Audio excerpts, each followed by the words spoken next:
When I had got so far in my list, I threw it into the fire in despair. If I can only find what the fellow is driving at by reconciling all these accomplishments and discovering a call which needs them all, I said to myself, I may as well give up the attempt at once. I see that I have alluded above to his powers upon the violin. These were very remarkable, but as eccentric as all his other accomplishments. That he could play pieces, and difficult pieces, I knew well, because at my request he has played me some of Mendelssohn's Lieder and other favorites. When left to himself, however, he would seldom produce any music or attempt any recognized air. Leaning back in his armchair of an evening, he would close his eyes and scrape carelessly at the fiddle which was thrown across his knee. Sometimes the chords were sonorous and melancholy. Occasionally they were fantastic and cheerful. Clearly they reflected the thoughts which possessed him, but whether the music aided those thoughts or whether the playing was simply the result of a whim or fancy was more than I could determine. I might have rebelled against these exasperating solos had it not been that he usually terminated them by playing in quick succession a whole series of my favorite airs as a slight compensation for the trial upon my patience. During the first week or so we had no callers, and I had begun to think that my companion was as friendless a man as I was myself. Presently, however, I found that he had many acquaintances, and those in the most different classes of society. There was one little sallow, rat-faced, dark-eyed fellow who was introduced to me as Mr. Lestrade, and who came 3 or 4 times in a single week. One morning a young girl called, fashionably dressed, and stayed for half an hour or more. The same afternoon brought a grey-headed, seedy visitor looking like a Jew peddler, who appeared to me to be much excited, and who was closely followed by a slip-shoed elderly woman. On another occasion, an old white-haired gentleman had an interview with my companion, and on another, a railway porter in his velveteen uniform.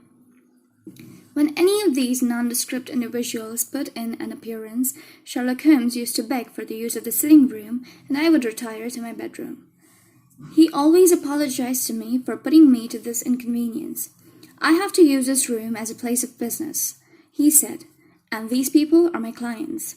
Again, I had an opportunity of asking him a point-blank question, and again my delicacy prevented me from forcing another man to confide in me. I imagined at the time that he had some strong reason for not alluding to it, but he soon dispelled the idea by coming around to the subject of his own accord. It was upon the 4th of March, as I have a good reason to remember, that I rose somewhat earlier than usual and found that Sherlock Holmes had not yet finished his breakfast. The landlady had become so accustomed to my late habits that my place had not been laid nor my coffee prepared. With the unreasonable petulance of mankind, I rang the bell and gave a curt intimation that I was ready. Then I picked up a magazine from the table and attempted to while away the time with it, while my companion munched silently at his toast. One of the articles had a pencil mark at the heading, and I naturally began to run my eye through it. Its somewhat ambitious title was The Book of Life, and it attempted to show how much an observant man might learn by an accurate and systematic examination of all that came in his way. It struck me as being a remarkable mixture of shrewdness and of absurdity.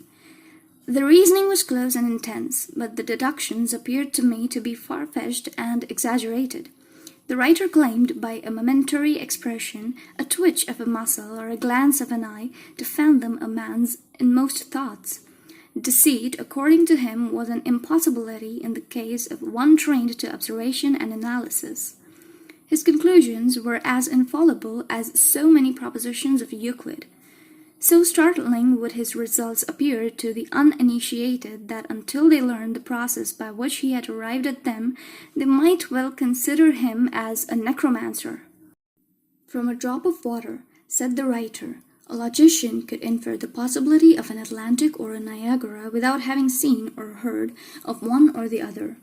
So all life is a great chain, the nature of which is known whenever we are shown a single link of it.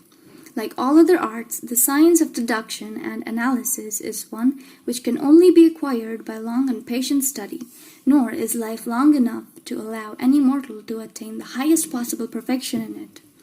before turning to those moral and mental aspects of matter which present the greatest difficulties, let the inquirer begin by mastering more elementary problems.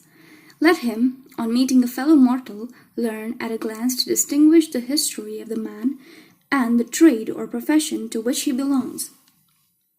Puerile as such an exercise may seem, it sharpens the faculties of observation and teaches one where to look and what to look for, by a man's fingernails, by his coat sleeve, by his boot, by his trouser knees, by the callosities of his forefinger and thumb, by his expression, by his shirt cuffs. By each of these things a man's calling is plainly revealed. That all united should fail to enlighten the competent inquirer in any case is almost inconceivable.